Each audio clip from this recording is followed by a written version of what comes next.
Keluarga korban pencabulan kecewa dengan kegagalan polisi menangkap MSA, tersangka kasus pencabulan santriwati di Jombang, Jawa Timur. Keluarga korban menilai sikap polisi tidak tegas hingga kasus ini berlarut-larut. Selama satu hari warga kembali digemparkan dengan beredar video Kapolres Jombang yang duduk bersimpung di depan sang pengasuh pondok pesantren.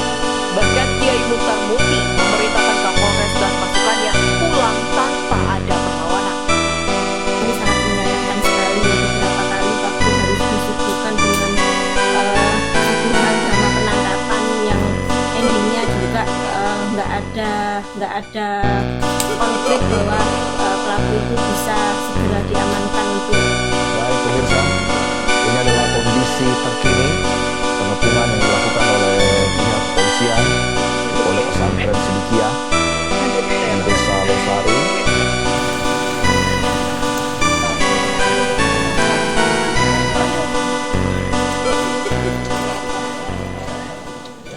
Assalamualaikum warahmatullahi wabarakatuh. Om Swastiastu, nama budaya, salam kebajikan, salam rayu, selamat datang, selamat sejahtera, selamat berjumpa lagi bersama Gus A dalam channel Tenaganya Politik Semakin Gila Semakin Asik. Bagaimana pendapat Gus AA tentang kasus pencabulan anak kiai di Jombang? Sehingga karena anak kiai, polisi jadi ragu untuk menangkapnya. Bapak Ibu hadirin pemuda-pemudi sebangsa setanah air. Jika kita berbicara masalah negara ini adalah negara hukum. Siapapun yang melanggar, siapapun yang bersalah, wajib hukum ditegakkan. Jadi kalau kita pakai aturan main kenegaraan, siapapun yang melanggar hukum, polisi nggak usah ragu untuk menindaknya. Karena itu sudah menjadi tugas kepolisian. Kenapa masih ragu? Bukankah polisi sudah dilakukan sumpah jabatan? Ingat, nanti di akhirat jabatan itu akan dipertanyakan berikut dengan sumpah-sumpahnya. Faman ya'mal mithqala dzarratin khairan yarah wa may ya'mal mithqala dzarratin syarran yarah.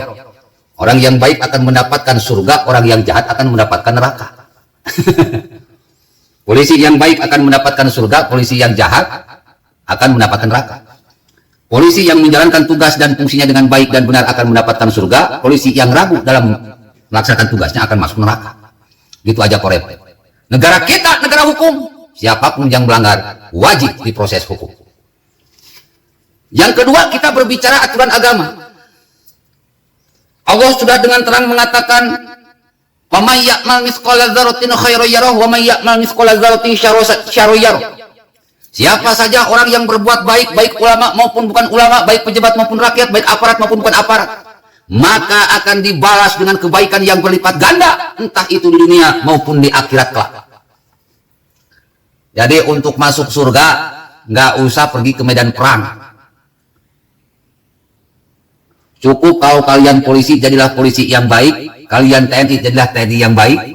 Kalian pejabat, jadilah pejabat yang baik. Kalian rakyat, jadilah rakyat yang baik. Tidak hanya mendapatkan surga, tetapi juga akan mendapatkan kenikmatan di dunia. Gampang kok. Tinggal jadi orang baik. Tetapi kalau kita jahat, ketika jadi polisi, jadilah polisi yang jahat. Ketika jadi TNI, jadilah TNI yang jahat. Ketika jadi pejabat, jadilah pejabat yang jahat. Ketika jadi rakyat, jadilah rakyat yang jahat. Dan ketika jadi ulama, maka jadilah ulama yang jahat. Maka mereka ini sudah dipastikan akan masuk neraka. Tidak hanya neraka akhirat, tetapi juga akan mendapatkan neraka dunia. Tinggal pilih. Kalau polisinya benar-benar baik, nggak usah ada rasa takut karena dia anak kiai. Nabi aja bilang, kalau andaikan Siti Fatimah anakku tercinta ini mencuri, maka akan saya potong tangannya. Artinya apa ini? Artinya apa ini? Nabi mengajarkan keadilan hukum bagi umatnya, kepada umatnya. Mau keturunan Nabi ke, mau bukan keturunan Nabi ke, mau raja ke, mau keturunan raja ke, mau pejabat ke, mau rakyat ke, mau ulama ke, kalau salah, tegakkan hukum dengan sebenar-benarnya. Itulah ajaran dari Nabi besar Muhammad Rasulullah SAW. Tapi kan Ustadz ada yang bilang, kalau kita taat kepada kiai, maka nanti kalau ke surga bareng kiai. Iya, Kalau masuk ke surga, kalau masuk neraka, berarti sama kiai tersebut masuk neraka bareng-bareng. Ustaz katanya tidak boleh menghina, melecehkan, merendahkan keturunan Nabi. Nanti Nabi Muhammad marah, Nabi Muhammad tidak mau berbicara kepada kita, dan Nabi Muhammad tidak akan memberikan syafaat kepada kita. Bro, paman Nabi yang dicintai oleh Nabi saja, Nabi tidak bisa nyelamatin. Kurang apa Nabi cinta kepada Abu Thalib? Tetapi karena dia tidak mengakui Allah, Nabi Muhammad tidak bisa menolong. Cuman berdoa, ya Allah berikan keringanan kepada pamanku. Makanya Abu Thalib ini diberikan hukuman neraka yang paling ringan. Ini paman Nabi yang dicintai Nabi. Nabi nggak bisa memberikan syafaat kepada pamannya sendiri. Lah ente siapa bro? Cucu bukan, keturunan bukan. Karena cucu Nabi semuanya udah mati. Keturunan Nabi itu hampir semuanya sudah mati. Dan kalau kita jujur, mau jujur, tidak ada nasab yang mengarah ke bin Muhammad atau binti Muhammad. Semuanya pasti bin Ali atau binti Ali. Nggak usah takut dengan Habib, keturunan Nabi. Mereka bukan keturunan Nabi, mereka seperti kita, manusia biasa. Coba bongkar, tidak ada itu bin Muhammad, binti Muhammad. Semuanya pasti ke bin Ali dan binti Ali. Artinya apa? Kita semua sudah sama. Yang istimewa itu inna akramakum indallahi atqakum. Yang dimuliakan di sisi Allah hanyalah orang-orang yang bertakwa. Siapa orang-orang yang bertakwa itu? Orang-orang yang menjalankan perintah dan menjauhi larangan. Nah, polisi akan disebut orang-orang yang bertakwa, akan dicintai Allah dan Rasulullah jika berani menegakkan hukum kepada siapapun tanpa pandang bulu. Jaminan Allah surga. Dan buat kalian yang suka ngaji, itu kan sudah dikatakan dengan jelas, ambil yang baiknya, buang yang buruknya. Ustadz bukan Nabi, Kiai bukan Nabi, Habaib bukan Nabi. Mereka banyak salah dan juga banyak dosa. Makanya pilih yang baik-baiknya saja, buang yang buruknya. Itu trik menuntut ilmu seperti itu. Jangan fanatik buta. Karena anak kiai membuat polisi tidak bisa berbuat apa-apa.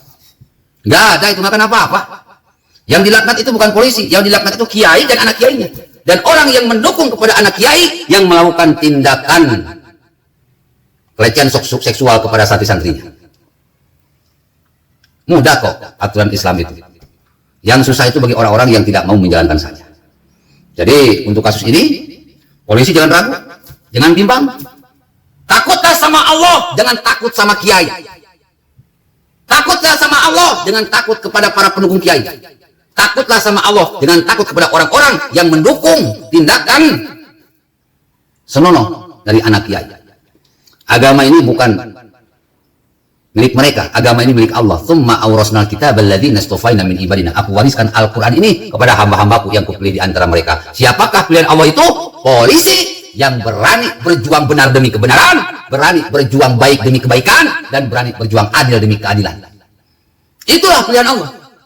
Maka wali, dulu wali disebut sebagai wakil Tuhan dan disebut sebagai wali songo. Untuk saat sekarang yang namanya wali bukan lagi ustadz, ulama, kiai, ajengan, bisa saja polisi, TNI, pejabat, bahkan rakyat. Karena mereka benar-benar dalam posisi yang baik dan benar, menjadi wakil-wakil Tuhan, menegakkan kebenaran dan keadilan kepada seluruh umat manusia. Assalamualaikum warahmatullahi wabarakatuh.